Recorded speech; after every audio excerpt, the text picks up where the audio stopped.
అంకారావు గారికి సన్మానం చేస్తాం.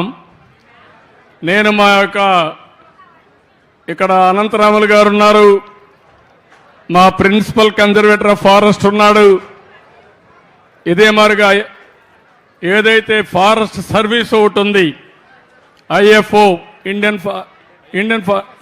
ఐఎఫ్ఎస్ ఇండియన్ ఫారెస్ట్ సర్వీస్ ఉంది. కానీ అంకారావుకి ఐఎఫ్ఎస్ లేదు. కానీ నిజమైన ఐఎఫ్ఎస్ ఆఫీసర్ కంటే ఎక్కువ పనిచేసిన వ్యక్తి, అడవుల్ని పరిరక్షించిన వ్యక్తి, పరిరక్షిస్తున్న వ్యక్తి అంకారావు. ఒప్పుకుంటారా అని మిమ్మల్ని అడుగుతున్నా. అందుకే అంకారావుని రాష్ట్ర ప్రభుత్వ సలహాదారుగా ఫారెస్ట్ పర్యావరణ కోసం నియామకం చేస్తున్నాం. అంటే ఈ రోజు నుంచి ఆర్డర్ ఇష్యూ చేస్తాం.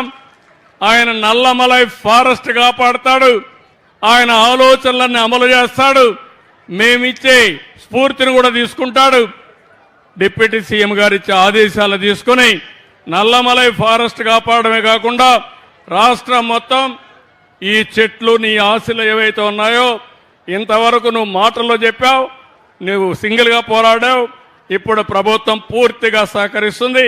చేసి నిరూపించుకునే బాధ్యత అంకారావు నీ పైన పెడుతున్నా, చేయాలని మరొక్కసారి నీకు విజ్ఞప్తి చేస్తున్నా. Okay, that's good. ధన్యవాదాలు సార్. ఇప్పుడు గౌరవ ముఖ్యమంత్రి వర్యులు నారా చంద్రబాబు నాయుడు గారికి సత్కారం చేయవలసిందిగా మన అధికారులను ఒక తీపి జ్ఞాపిక సత్కారం. Sir, artificial intelligence, quantum computing, డ్రోన్లు,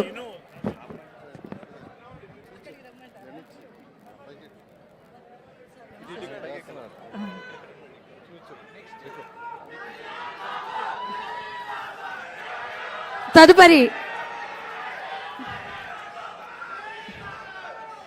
చంద్రబాబు నాయుడు గారికి నవ్యాంధ్ర, దివ్యాంధ్ర, భవ్యాంధ్ర, స్వచ్ఛ, సంతోష, హరిత యోగాంధ్రగా విలసిల్లాలని కోరుకుంటూ వారికి ఒక పచ్చని మొక్కని తీపి జ్ఞాపికగా అందిస్తున్నారు మన నిర్వాహకులు, ఫారెస్ట్ అధికారులు.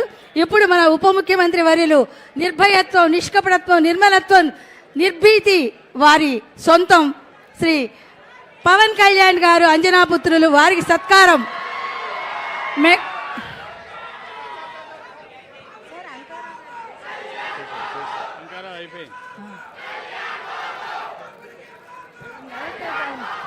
ధన్యవాదాలండి. మీ రాక ఈ వేదికకు బంగారు కానుక. మీరు ఎప్పుడు ఇలాగే రావాలి, ఇదే మా కోరిక. కలిమి బలిమి చెలిమి కూరిమి ఓరిమితో మేలిమిలా